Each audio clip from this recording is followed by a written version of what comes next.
বিশাল সেনাবাহিনী পুরো শক্তি দেখাতে পারত। এবার তার কাছে ছিল 2.5 লক্ষ সৈনিক, যাদের মধ্যে হাতি, রথ আর বিভিন্ন এলাকার যোদ্ধা অন্তর্ভুক্ত ছিল। সবচেয়ে ভয়ঙ্কর জিনিস ছিল পারসিক সেনাবাহিনীর স্কিথ রথ, যাদের চাকায় ধারালো ব্লেড লাগানো ছিল। এই রথ শত্রুর লাইনে ঢুকে ভয়াবহ ধ্বংসযজ্ঞ চালাতে পারত। দারিউসের পরিকল্পনা ছিল প্রথমে এই রথ মেসিডোনিয়ান ফ্যালংস ভাঙবে, তারপর হাতি আর অশ্বারোহী মিলে বাকি কাজ সেরে দেবে।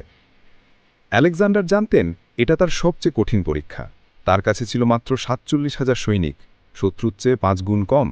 কিন্তু এতদিনের সব যুদ্ধের অভিজ্ঞতা আর তার সৈনিকদের বিশ্বাস তার সাথে ছিল। আলেকজান্ডারের কৌশলের ভিত্তি ছিল নমনীয়তা। তিনি তার সেনাবাহিনীকে এমনভাবে সাজালেন যে কোনো দিক থেকে আসা আক্রমণের মোকাবেলা করতে পারে। তার ফ্যালংসের দুপাশে হালকা পদাতিক সেনা ছিল, যারা প্রয়োজনে পিছু হটতে পারত। যখন স্কিথরথ আক্রমণ করে এলো, তখন আলেকজান্ডার একটা চমৎকার কৌশল ব্যবহার করলেন।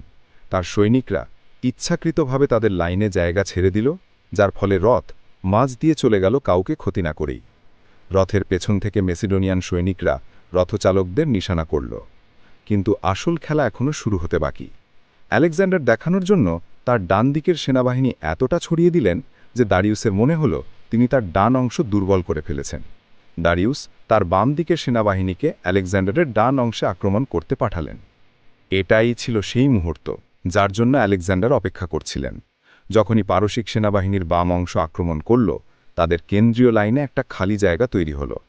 আলেকজান্ডার তখন তার কম্প্যানিয়ন ক্যাভেলরি নিয়ে এই খালি জায়গায় ওয়েজ ফরমেশনে আক্রমণ করলেন। ওয়েজ ফরমেশন অর্থাৎ ত্রিকোণীয় ব্যূহ। এটা ছিল এমন একটা কৌশল যাতে অশ্বারোহীরা একটা সুচালো ত্রিকোণের আকারে আক্রমণ করত। আলেকজান্ডার ছিলেন সবার আগে, আর তার পেছনে তার সবচেয়ে সাহসী সাথীরা। এই ফরমেশন শত্রুর লাইনে একটা বর্ষার মতো ঢুকে যেত। এবারও আলেকজান্ডারের নিশানা ছিল দারিউস। তিনি এত দ্রুততা আর নির্ভীকতার সাথে এগিয়ে গেলেন যে পারসিক গার্ড ঘাবড়ে গেল। দারিউস দেখলেন সেই পাগল মেসিডোনিয়ান আবার তার দিকে দৌড়ে আসছে, আর এবার সে একেবারে কাছে। ইতিহাসে লেখা আছে, দারিউস তার বর্ষা আলেকজান্ডারের দিকে ছুঁড়ে মারেন, কিন্তু নিশানা খুঁজে পায়নি। আলেকজান্ডারের বর্ষা দারিউসের রথচালককে লেগেছিল। যখন দারিউস দেখলেন তার রথচালক মারা গেছে আর আলেকজান্ডার মাত্র কয়েক গজ দূরে, তখন তিনি আবার যুদ্ধক্ষেত্র ছেড়ে পালিয়ে গেলেন। গৌগামেলার এই জয় শুধু একটা যুদ্ধ ছিল না, বরং একটা সাম্রাজ্যের সমাপ্তি আর আরেকটার শুরু ছিল। পারসিক সাম্রাজ্য, যা 200 বছর ধরে পৃথিবীর সবচেয়ে শক্তি ছিল, একদিনেই শেষ হয়ে গেল। আলেকজান্ডার এখন এশিয়ার বাদশাহ।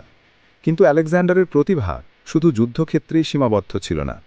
তিনি বুঝতেন যে তলোয়ার দিয়ে জিতা রাজ্য শুধু তলোয়ার দিয়ে চালানো যায় না। তার সবচেয়ে বড় গুণ ছিল তিনি শুধু একজন বিজেতা ছিলেন না, বরং একজন কূটনৈতিক আর সাংস্কৃতিক সেতুর কাজ করা নেতাও ছিলেন। যখনই আলেকজান্ডার কোনো নতুন এলাকায় পৌঁছাতেন, তিনি প্রথমে সেখানকার মানুষের সংস্কৃতি অধ্যয়ন করতেন। তিনি পারসিক রাজকীয় ঐতিহ্য গ্রহণ করেছিলেন, স্থানীয় দেবতাদের সম্মান করতেন, এমনকি পারসিক সম্ভ্রান্ত পরিবারের মেয়েদের সাথে বিয়েও করেছিলেন। এটা শুধু রাজনৈতিক চাল ছিল না, বরং তার বিশ্বাস ছিল পূর্ব আর পশ্চিমের সংস্কৃতি মিলিয়ে একটা নতুন সভ্যতা তৈরি করা যায়। আলেকজান্ডারের মনস্তাত্ত্বিক যুদ্ধের কৌশলও অদ্বিতীয় ছিল। তিনি সবসময় নিজের সম্পর্কে এমন গল্প ছড়াতেন যা তাকে দেবতার সমান করে তুলত। মিশরে তিনি নিজেকে আমন রার পুত্র ঘোষণা করিয়েছিলেন। পারস্যে তিনি আহুরা মাজদার প্রতিনিধি হয়েছিলেন। ভারতে তিনি ডায়োনিসিসের অবতার বলে পরিচিত হয়েছিলেন। এসব শুধু দেখানো ছিল না, এটা ছিল একটা সুচিন্তিত কৌশল, যার ফলে মানুষ তাকে সাধারণ মানুষ না ভেবে দৈবী শক্তি মনে করত। এখন আলেকজান্ডারের নজর ছিল ভারতের ওপর।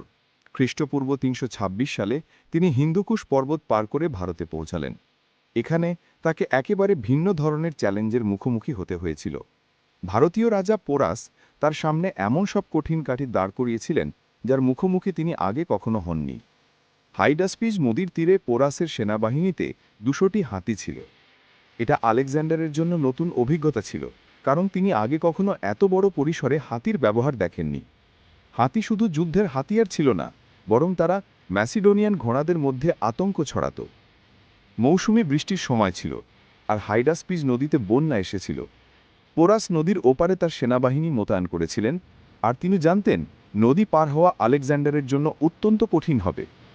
কিন্তু আলেকজান্ডার এখানেও তার চতুরতা দেখালেন। রাতের অন্ধকারে, বৃষ্টি আর ঝড়ের মধ্যে আলেকজান্ডার একটা প্রতারণার পরিকল্পনা করলেন। তিনি তার সেনাবাহিনীকে কয়েকটি ভাগে ভাগ করলেন। মূল ক্যাম্পে আগুন জ্বালিয়ে আর স্বাভাবিক কার্যক্রম বজায় রেখে তিনি পোরাসকে এই ভ্রম দিলেন যে তিনি এখনও নদীর এপারেই আছেন।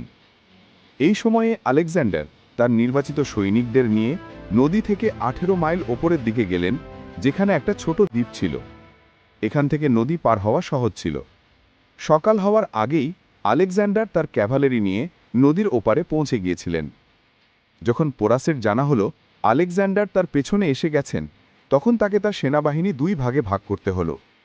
এতে তার শক্তি ছত্রভঙ্গ হয়ে গেল। কিন্তু পোরাস হার মানেননি।